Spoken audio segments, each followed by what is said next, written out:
नमस्कार। भाषा ज्ञान पर आधारित हमारे चैनल हिंदी जगत में एक बार फिर आपका स्वागत है। हमारा आज का वीडियो कक्षा 11वीं की पुस्तक अभिव्यक्ति और माध्यम के पाठ 1 जनसंचार माध्यम के सार पर आधारित है।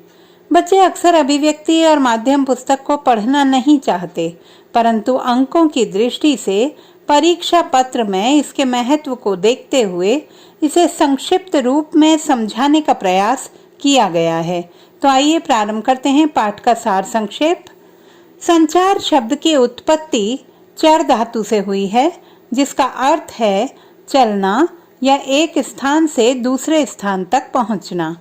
दो या दो से अधिक व्यक्तियों के बीच सूचनाओं, विचारों और भावनाओं का आदान प्रदान संचार कहलाता है और इस प्रक्रिया की पूर्ति में सहायक तरीके संचार माध्यम कहलाते हैं। संचार के कई प्रकार हैं, जिनमें मौखिक, अमौखिक संचार के अतिरिक्त अंतःवैयक्तिक संचार, अंतर्वैयक्तिक संचार, समूह संचार और जन संचार प्रमुख हैं। आइए अब एक नजर डालते हैं संचार के तत्वों पर। संचार प्रक्रिया की शुरुआत स्रोत या संचारक से होती है। स्क्रीन पर दिख रहे चित्र के माध्यम से इसे सहजता से समझा जा सकता है। जब स्रोत या संचारक एक उद्देश्य के साथ अपने किसी संदेश, विचार या भावना को किसी और तक पहुंचाना चाहता है, तो संचार प्रक्रिया की शुरुआत होती है। संदेश भेजने या बातचीत हेतु हम भाषा का सहारा लेते हैं। भाषा असल में एक तरह का कूट चिन्ह या कोड है। संचारक अपने संदेश को उस भाषा में कूटीकृत या एनकोडिंग करता है। यह संचार की प्रक्रिया का दूसरा चरण है। सफल संचार के लिए आवश्यक है कि हम जिसे अपना संदेश भेज रहे हैं वह उस भाषा यानी कि कोड से परिचित हो।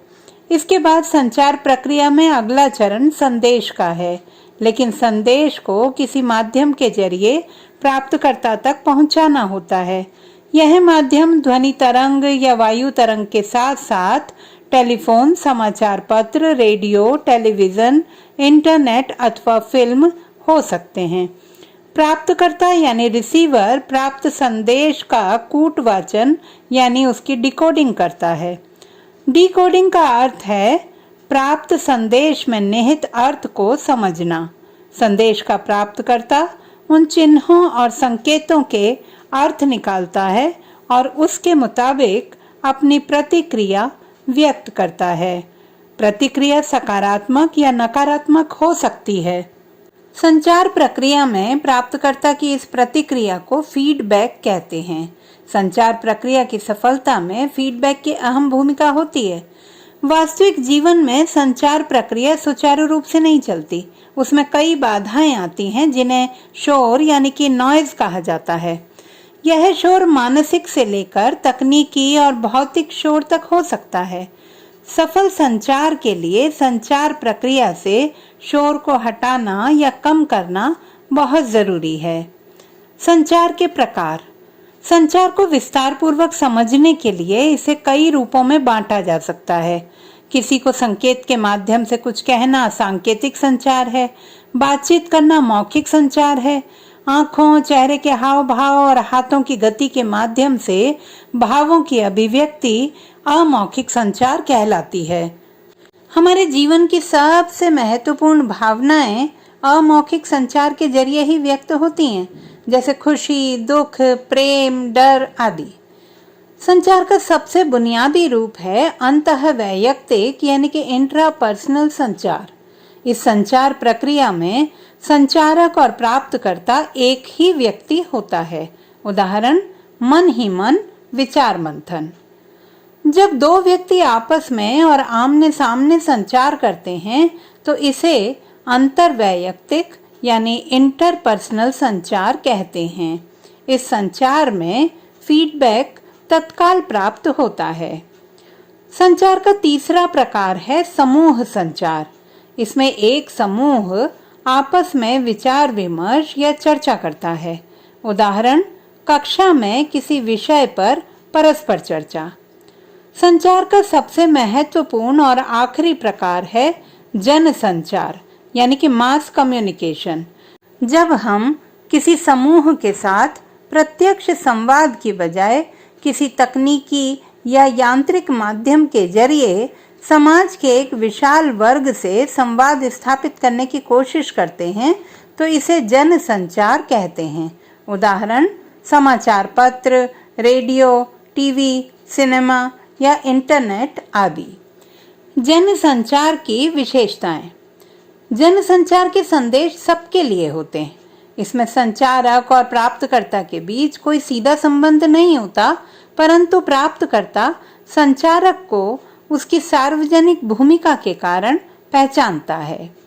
इसमें ढेर सारे द्वारपाल यानी कि गेट कीपर काम करते हैं, जो जनसंचार माध्यमों से प्रकाशित या प्रसारित होने वाली सामग्री को नियंत्रित और निर्धारित करते हैं। अब देखते हैं जनसंचार के प्रमुख कार्य। सूचना, शिक्षित करना, मनोरंजन करना, एजेंडा तय करना, निगरानी करना, विचार विमर्श के मंच उपलब्ध कराना आदि। भारत में जनसंचार के माध्यमों का विकास। राष्ट्र के मानस का निर्माण करने में समाचार पत्र पत्रिकाएं, रेडियो, टेलीविजन, सिनेमा और इंटरनेट की महत्वपूर्ण भूमिका रही है।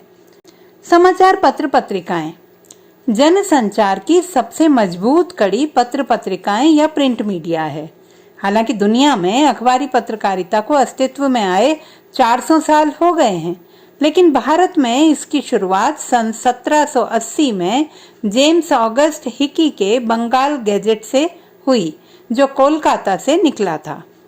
हिंदी का पहला साप्ताहिक पत्र उदंत मार्तंड भी कोलकाता से ही सन 1826 में पंडित जुगल किशोर शुक्ल के संपादन में निकला था। आजादी के आंदोलनों में हमारे प्रमुख नेताओं ने लोगों को जागरूक बनाने के लिए पत्रकार की भूमिका निभाई थी। गांधी जी को समकालीन भारत का सबसे बड़ा पत्रकार कह सकते हैं।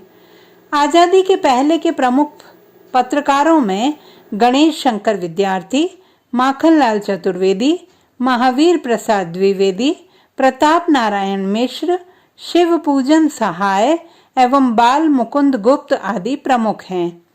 उस समय के महत्वपूर्ण अखबारों और पत्रिकाओं में केसरी, हिंदुस्तान, सरस्वती, हंस, कर्मवीर, आज, प्रदीप और विशाल भारत आदि प्रमुख हैं। आजादी के बाद के प्रमुख समाचार पत्रों में नवभारत टाइम्स, जनसत्ता, नई दुनिया, राजस्थान पत्रिका, दैनिक भास्कर, दैनिक जागरण और पत्रिकाओं में धर्मयुग, साप्ताहिक हिंदुस्तान, दिनमान, इंडिया टुडे, आउटलुक आदि नाम प्रमुख हैं। आजादी के बाद के हिंदी के प्रमुख पत्रकारों में सच्चिदानंद, हीरानंद, वात्स्यायन अज्ञेय, रघुवीर सहाय, धर्मवीर भारती, मनोहर श्याम जोशी, राजेंद्र माथुर, सर्वेश्वर दयाल सक्सेना एवं प्रभाष जोशी आदि का नाम प्रमुख है। रेडियो यह एक ध्वनि माध्यम है।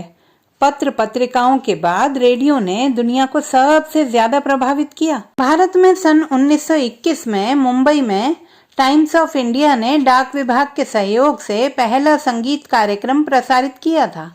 सन 1936 में विधिवत ऑल इंडिया रेडियो की स्थापना हुई। आजादी के बाद भारत में रेडियो एक बेहद ताकतवर माध्यम के रूप में विकसित हुआ। एक धर्मनिरपेक्ष, लोक हितकारी राष्ट्र के जन माध्यम के तौर पर देश के नवनिर्माण में आकाशवाणी ने महत्वपूर्ण भूमिका निभाई है।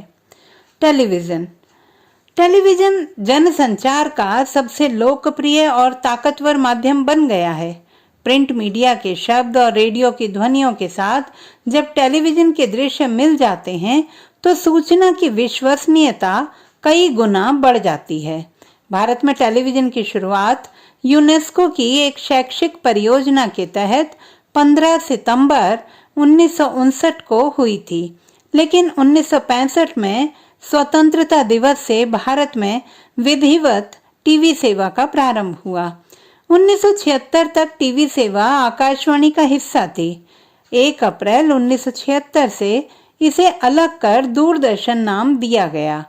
जनसंचार माध्यम के रूप में भारत में दूरदर्शन के निम्नलिखित उद्देश्य हैं: सामाजिक परिवर्तन, राष्ट्रीय एकता, वैज्ञानिक चेतना का विकास, परिवार कल्याण को प्रोत्साहन, कृषि विकास, पर्यावरण संरक्षण, सामाजिक विकास, खेल संस्कृति का विकास, सांस्कृतिक धरोहर को प्रोत्साहन।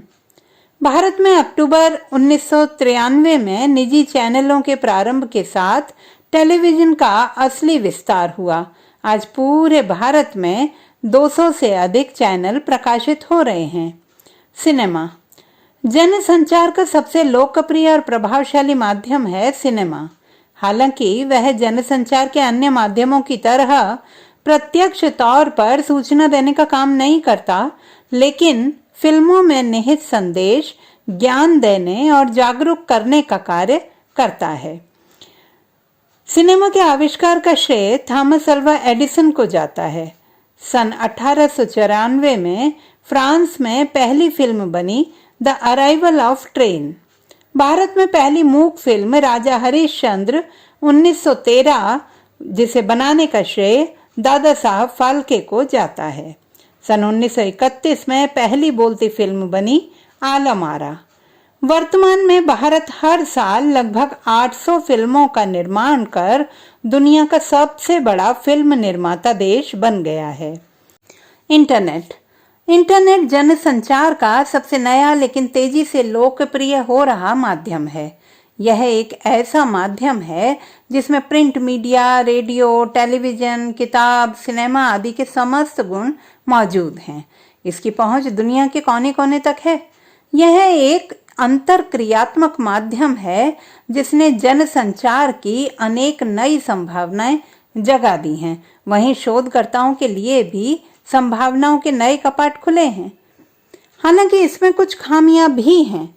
इसमें लाखों अश्लील पन्ने भर दिए गए हैं, जिसका बच्चों के कोमल मन पर बुरा प्रभाव पड़ता है। इसका दुरुपयोग भी किया जा रहा है। आइए अब देखते हैं जनसंचार माध्यमों का जीवन पर प्रभाव। जनसंचार के माध्यम हमारी जीवन शैली को पूरी तरह प्रभावित करते हैं। बात चाहे सूचनाओं के आदान प्रदान की हो, टिकट बुक कराने की हो अथवा मनोरंजन की हो, यहाँ तक कि सेहत से लेकर धर्म, आध्यात्म तक की समस्त जानकारी हमें आज जनसंचार माध्यमों से मिल रही है। आज राष्ट्रीय स्तर पर हमारी राजनीति और हमारी अर्थनीति तक जनसंचार माध्यमों से प्रभावित होती है। जनसंचार माध्यमों के कुछ नकारात्मक प्रभाव भी हैं। सिनेमा, टीवी जैसे जनसंचार माध्यम काल्पनिक और लुभावनी कहानियों के जरिए लोगों को नकली दुनिया में पहुंचा देते हैं। वे अपनी वास्तविक समस्याओं का समाधान काल्पनिक दुनिया में ढूंढने लगते हैं और उनमें पलायनवादी प्रवृत्ति उत्पन्न होती है। विशेष रूप से सिनेमा ने समाज में हिंसा, अश्लीलता और असामाजिक व्यवहार को प्रोत्साहित करने में अग्रणी भूमिका निभाई है।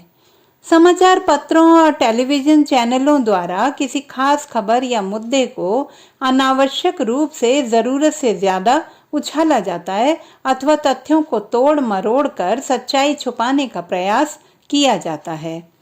मीडिया के जरिए लोगों को एक खास तरह की जीवन शैली में भी ढालने की कोशिश की जाती है। यह स्पष्ट है कि जनसंचार माध्यमों के बिना आज सामाजिक जीवन की कल्पना असंभव है, परंतु आवश्यक है कि हम इन माध्यमों से प्रसारित और प्रकाशित सामग्री को निष्क्रिय तरीके से ग्रहण करने के स्थान पर सक्रिय तरीके से सोच विचार एवं विश्लेषण के पश्चात ही स्वीकार करें।